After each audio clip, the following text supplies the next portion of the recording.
Good morning, everybody. I would like to welcome you to Understanding the T2201 Canada Revenue Agency Disability Certificate. It's going to be a longer presentation. We're going to explore eligibility, the application, all 16 pages of it, and resources available.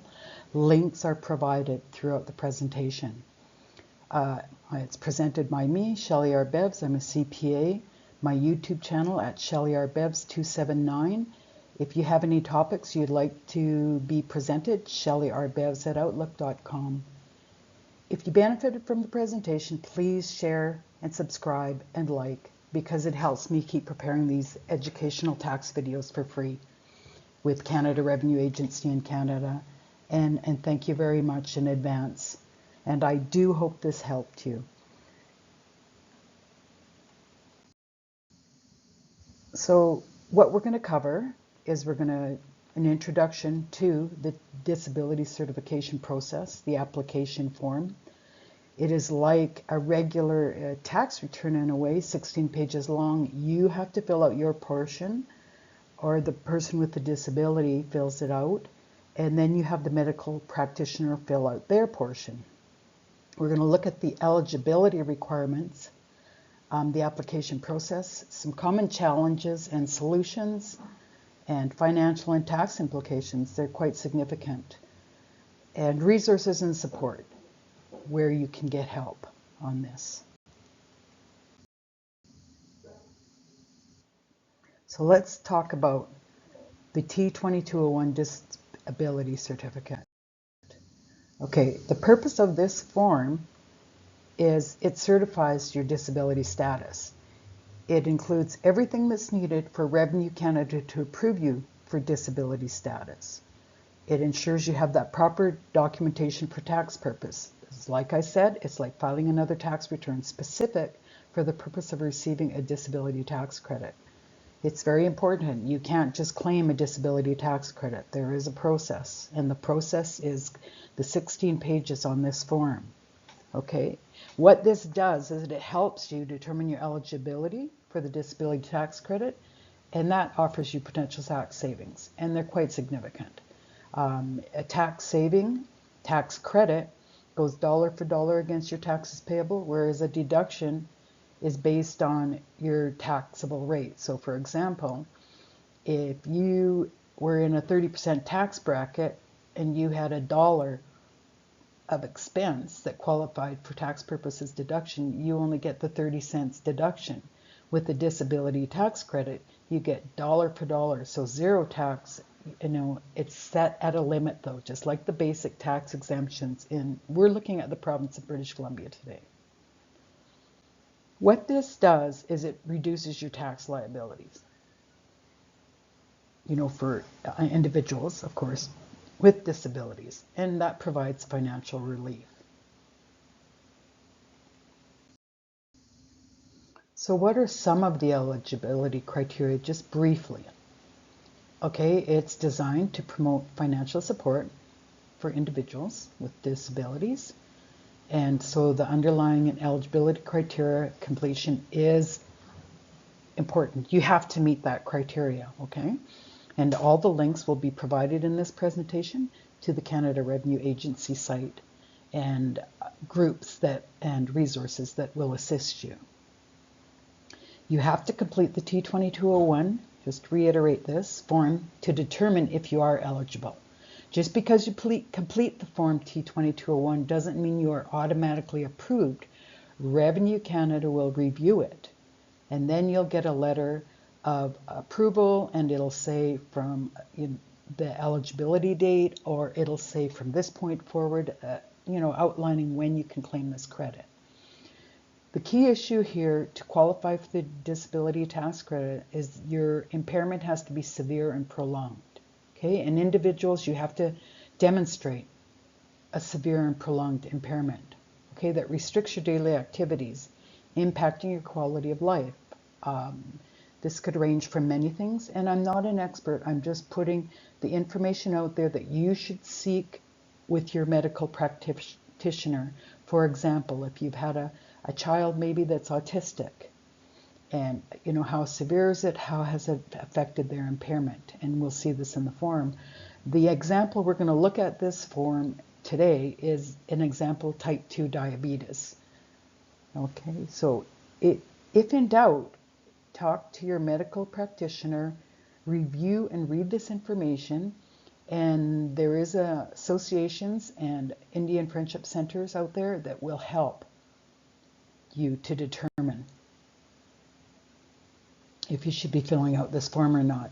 And also go to your tax expert, a CPA, they will help you. What are the benefits of the disability tax credit? Well, of course, financial relief, right? It lowers your taxable income right off the bat. Lower tax bills, contributing to a greater financial stability. This certification can also be the first step to qualifying for maybe a CPP disability, that sort of thing in filing your taxes and your potential income. It also leads to refunds, providing additional support for those in need.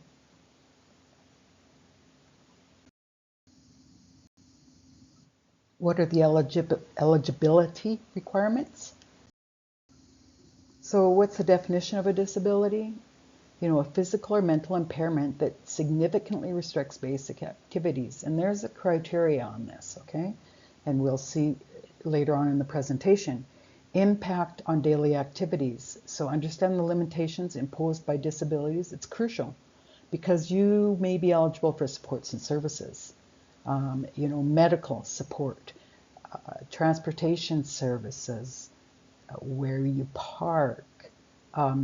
Certainly the tax credit reduces taxable income and potentially you get a higher tax refund or you get to pay a lower tax.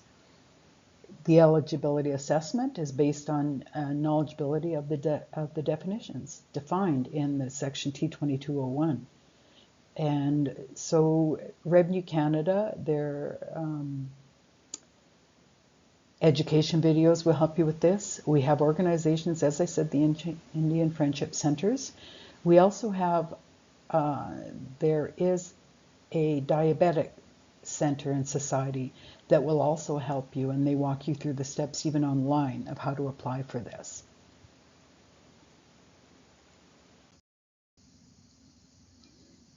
And just to further clarify, the key criteria is the duration and severity of the impairment. You'll see on the forms many times it has to have lasted for at least 12 months to qualify.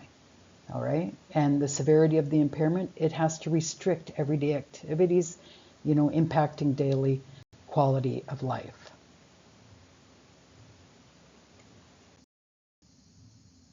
So we look to the qualified practitioners and their roles. So medical practitioners, doctors, psychologists, occupational therapists, nurses, they can sign off on this form and they can provide the critical evaluation and diagnosis or prognosis.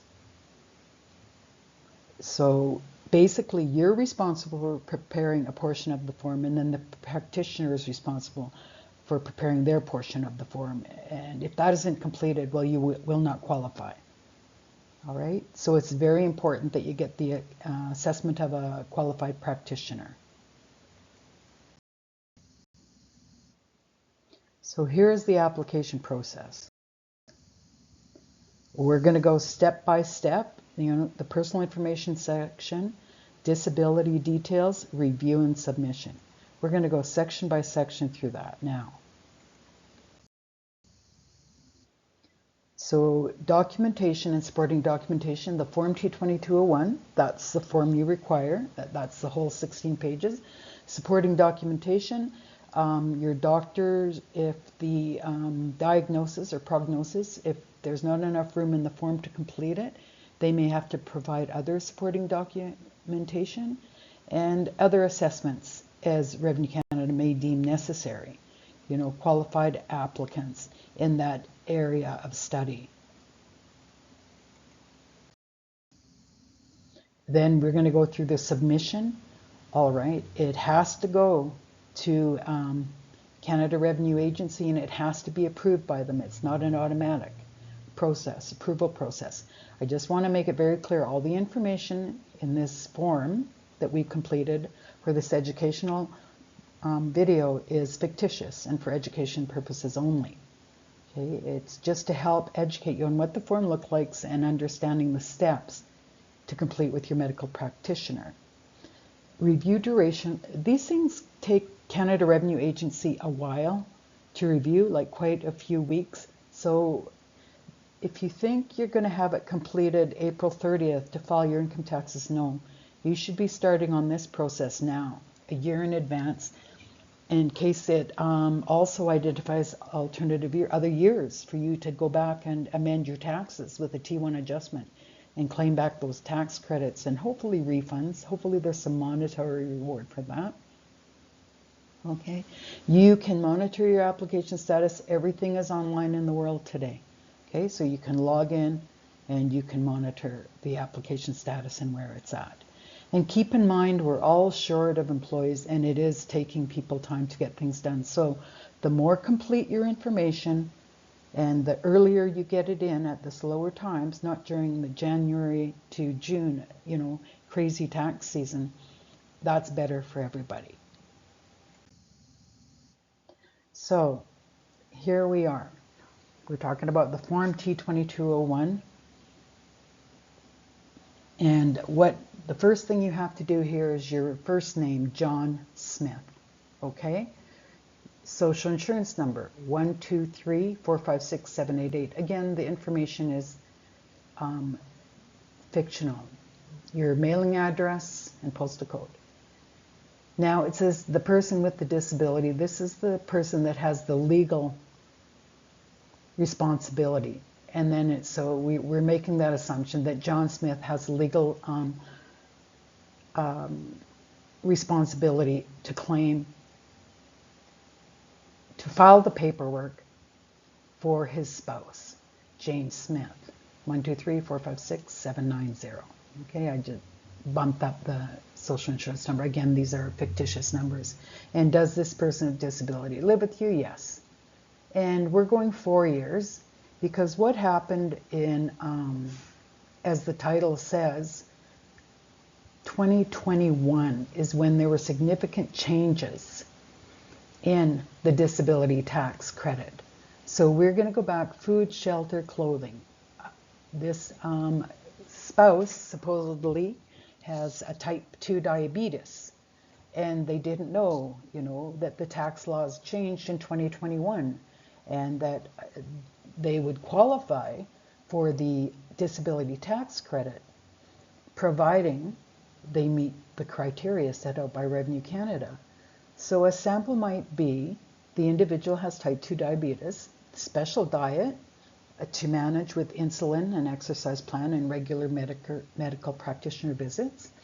The diabetes changed from type 1 to type 2 in 2021. That's why they qualify.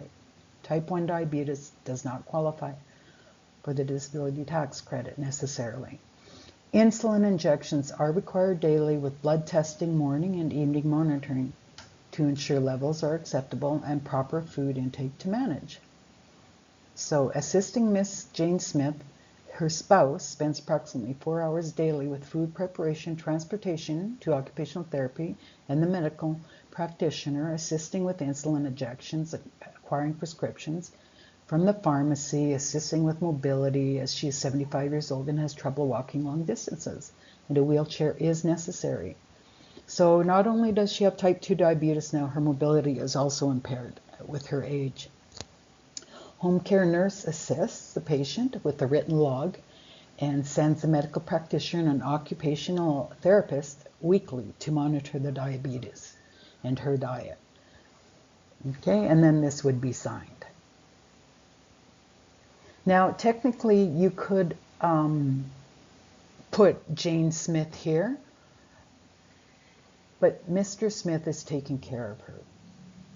But it's up to you. If Miss Smith, Jane Smith, is able to take care of all of this herself, that's fine. But this lady has dexterity issues with her hands, her limbs, and so her husband is completing this form with the help of a nonprofit society. Okay, so it says here, Part A, the individual section continued. Are you the person with the disability or their legal representative, or if the person is under 18? So no, you're not the person with the disability, okay? You're the spouse, the individual's authorization. So this is Mrs. Smith's authorization for her husband to prepare her returns and to file this form on her behalf because she can't do it herself.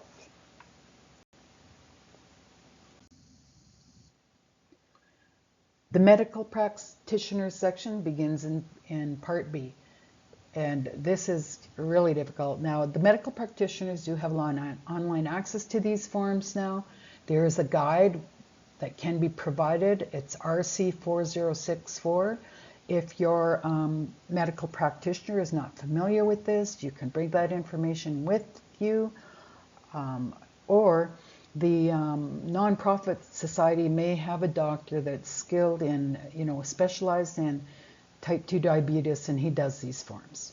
And he may cooperate with or work together, with your general practitioner to get this properly completed for you. Now, there's a lot of steps here, and some may not apply. Okay, it does say here, the next steps, fill out the sections from page 4 to 15 that are applicable to your patient. So this is the doctor, or the medical practitioner, or the ophthalmologist, optometrist, psychologist, nurse practitioner. We're going with a medical doctor on this. So vision, her vision is not affected. So we're not going to put anything there. We're going to continue on. Speaking, she has no speech impediment. As far as hearing goes, she is on hearing aids, and she works with her audiologist, and she requires those hearing aids to properly communicate with people, or of course she can't understand, but it's not so severe. The hearing aids work just great.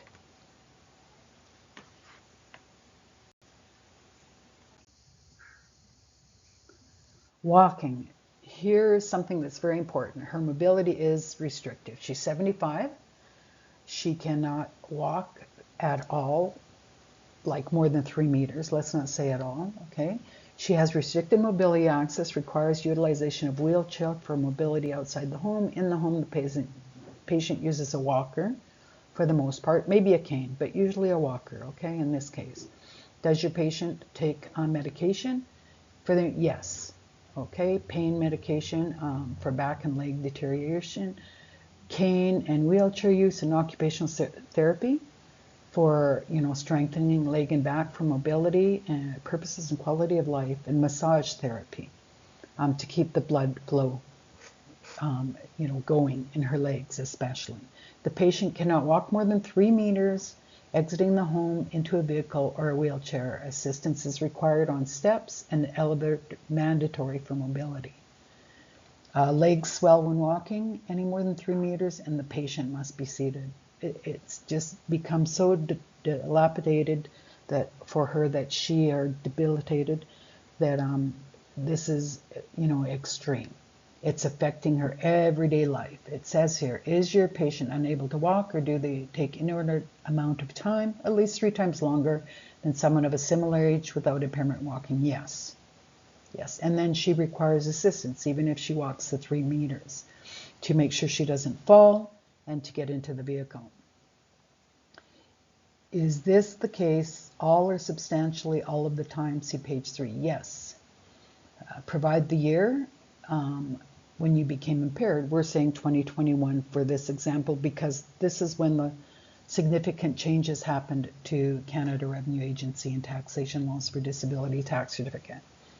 Has your patient's impairment in walking lasted or is expected to last for at least a continuous period of 12 months or more? Yes. It won't improve. They just can do maintenance, they can do pain therapy and massage therapy to keep the blood flowing and circulating. Has your patient's impairment in walking improved? No. All right. So this is eliminating.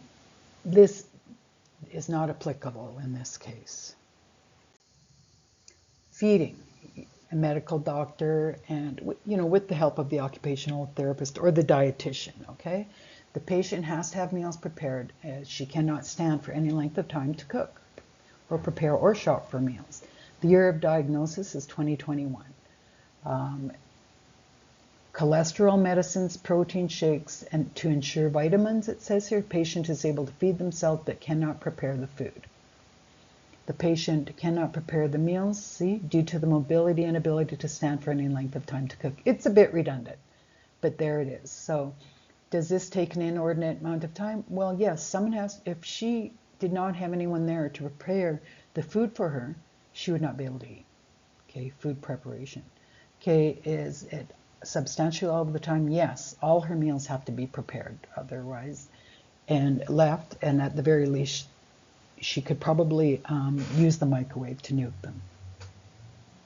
And again, we're going back to that 2021 magic year, and the impairment in feeding themselves is expected to last more than 12 months. Yes, she will not be able to prepare, or she's aging, her food or meals.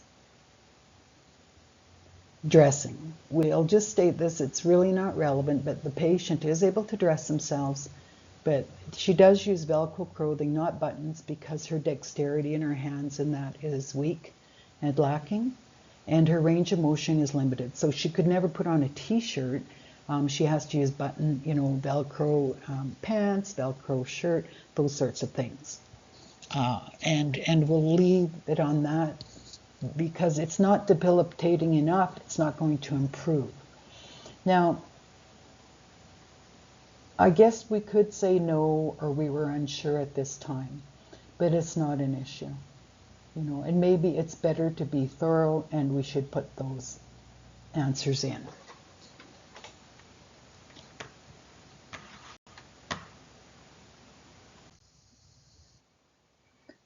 Mental functions, we're not gonna, this isn't a mental analysis, we're dealing with a type 2 diabetic. And then it talks about here, cumulative effect of significant limitations. So when a person is impaired in 2 or more categories, which this patient is, walking and feeding, okay, cumulative effect of significant limitations, if the combined effect of their significant limitations is equivalent to a marked restriction, okay, they may be eligible, and they are. They're eligible under the walking and the feeding. The patient is unable to walk without medical devices. We went through that. They can only walk about 3 meters, and they're unable to cook or prepare meals, and relies on the spouse, in this case, to prepare those meals, or in-home care nurse. And just so you're aware, transportation and food shopping does not qualify. We put it all in there, but when you read the fine print, those things don't qualify. And we'll see that on another page here. But what is listed here does qualify. So although a person may not engage in the activity simultaneously together in this context, if they are affected by the significant limitations during the same time, yes, because she can't stand long enough to cook. Okay? Is the cumulative effect of these limitations being unable or taking an inordinate amount of time in one simple category of impairment? Well, yes, and she couldn't even do it. For one thing, she can't walk, she can't stand. So what is she going to do? She's going to stand up, cut a tomato, sit down, stand up. I guess a portion of it she could prepare sitting down, but her mobility at this point is so restricted that it would take her 3 hours to prepare a meal. Again, we're going back to our magic year of 2021. It's going to go beyond 12 months again. Yes, it's not going to improve.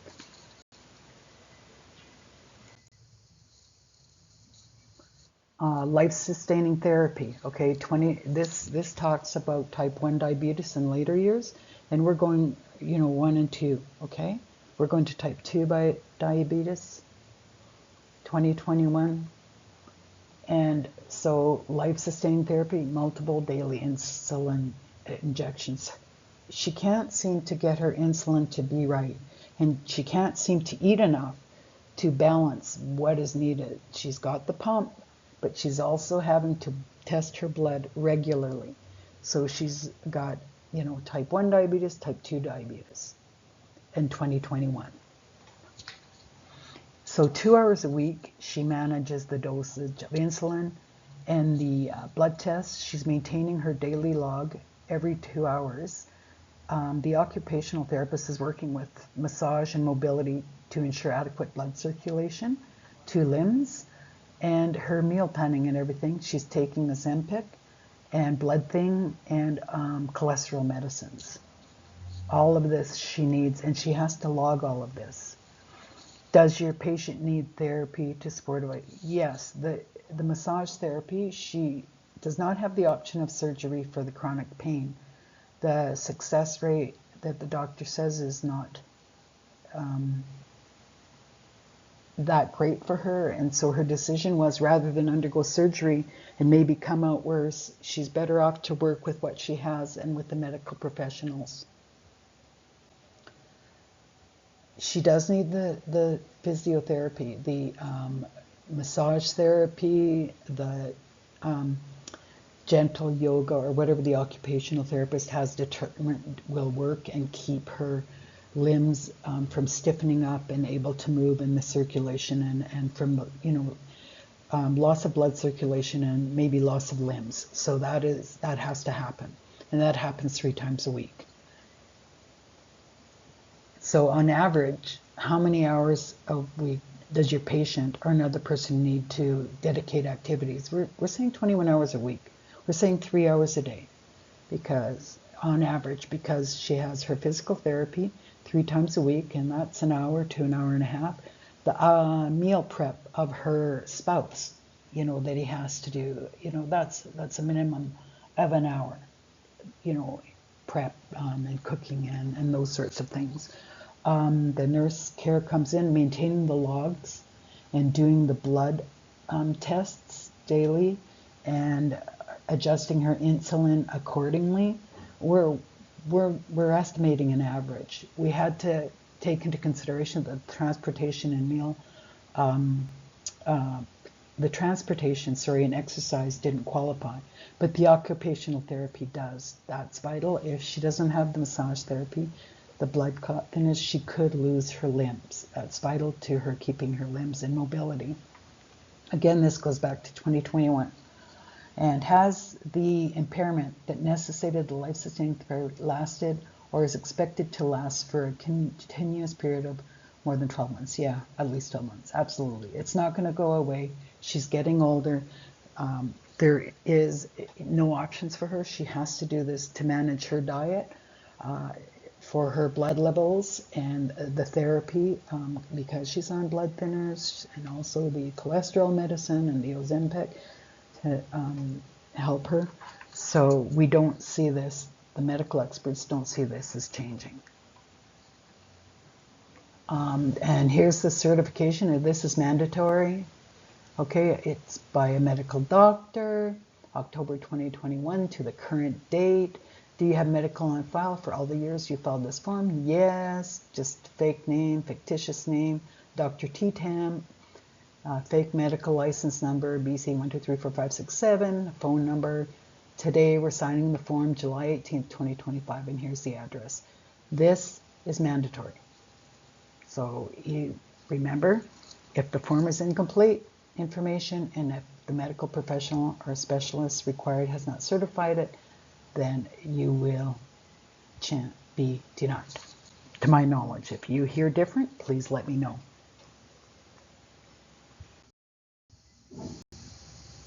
So, common challenges and solutions. You look at this and you think, oh my gosh, this is just so much. So what are some of the problems we have? Well, we have insufficient medical evidence. So we didn't get the occupational therapist letter to support the doctor, the nurse practitioners, and the medical doctor. We didn't, we needed more evidence to support them. The prescription proof of maybe the audiologist of the hearing aids would also help. It's better to have more than not enough. Proper documentation is crucial. If the application form is incomplete and if there are errors, complete it to the best of your ability. It's a lot of information. Sleep on it, then have someone review it for you to make sure everything's accurate. a double check and update if needed. Okay? If you are familiar with the T2201 application process, so if you read that guide, the Revenue Canada guide, and read through the forms and go to the Nonprofit Centre and talk to the people that have the experience and advocate for you on this, you have a better chance to improve it because they've been through it so many times. They know what needs to be included. So how do you want to avoid these? Again, read the instructions or familiarize yourselves. If that is too much for you, and very often it is in our daily lives, go to your tax professional, your CPA, go to that nonprofit center that advocates for you. And the medical practitioner does the medical part. They can't take on any more administration functions with this, the state of medical services in British Columbia. Okay, the medical system needs a lot of work. So the more that you can do to make the medical expert's job easier to complete their sections and the certification, the better. Okay, ensure all sections that apply are completed. Okay, all sections that apply. The ones that don't apply, don't waste your time. It will just confuse people. The double check of documentation that we talked about. Sleep on it, check it yourself, then take it to the nonprofit center, get them to check it again, and then the doctor. So what happens if you're declined? Well, we have to appeal, right? So you're going to file what's called a notice of objection. You have the right to appeal and ensure fair treatment. And typically when they appeal, I found Revenue Canada is very good in this. The representatives, they really do try to work with you and help you. And if they're not, then ask to speak to their supervisor or be reassigned a different officer. But you do have that right to appeal and, get that evidence, more evidence that you need.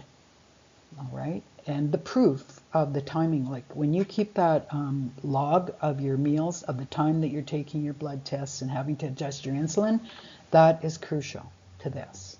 Okay, that will say it all. And clarification of the claims.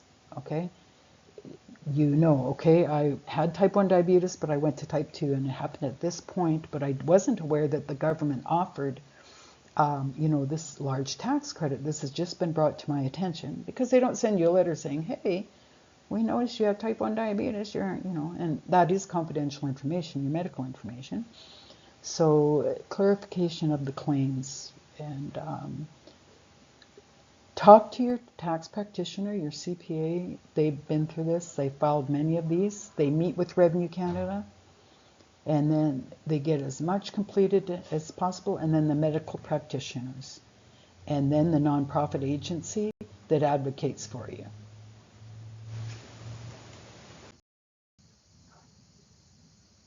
So what are the financial and tax implications? Okay, we said, oh yeah, we know. So understanding the applicable rates. Okay, so familiarize yourself. And again, if you don't want to do this, you've got enough on your plate with your health and everything, go to your tax professional, and they will quantify that for you. How is this going to help me on my taxable income? What's the benefit to me? Well, it's going to reduce your taxable income, and hopefully you're going to get a refund as a result of it. Familiarize yourself with the calculations. Now, if you're the kind of person you want to read up on it, I provided the links here that taxtips.ca in British Columbia, and it talks about how much you can save, and based on your income level and thresholds. All right, but again, you have a tax practitioner. They're the ones, they can do the before and after analysis to show you the impact it has on your tax return. And other related tax benefits that we haven't discussed here, but medical expense deductions. There's the link. Okay, eligible expenses that you might claim, and they're going to be a lot more if you have a disability. Caregiver amounts. So in this case, Mr. John Smith is taking care of his spouse, and we've documented all the hours of that. Is there a tax benefit there? And there are tax benefits. Again, the link is there to Canada Revenue. Otherwise, talk to your tax specialist. Impacts on other government programs. As I said, this is geared for the status Indian, Indigenous peoples, and all nations. It's just sometimes we have to deal with different government bodies. All of us have to complete the same form, the T2201. That applies to all of us, okay? The non-Indigenous taxpayer, you're going to be dealing with your doctor, Interior Health, First Nations Health, depending on the geographic area you are in the province.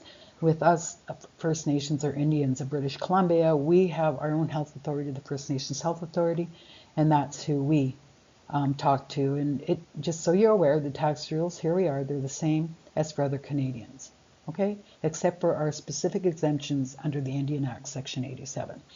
All right? So just so everybody is aware of that.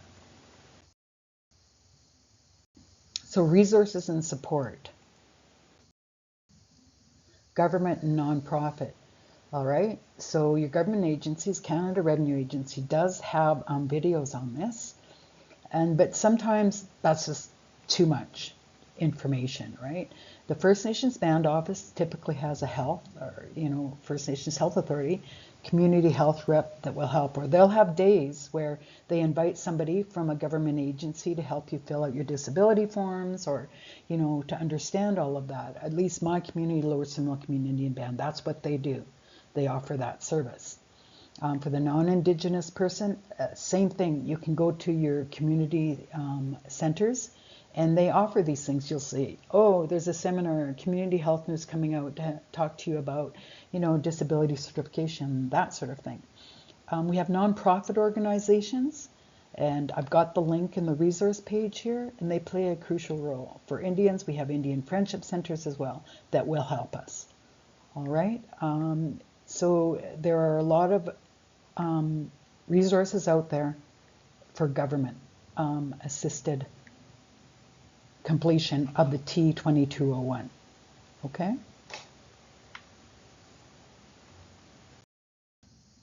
Now your professional assistance, you basically have the nonprofit assurance. I'll show you that here. The group that advocates in British Columbia for diabetics. Your medical professional is a professional assistance. Your CPA, expert guidance, a professional assistance in completing the forms. They've been doing it for generations and years, as well as other medical and caregiver amounts. And they're going to tell you how you can integrate that into recovering, hopefully, more taxes on your filing your annual tax returns, or at the very least, reduce taxes.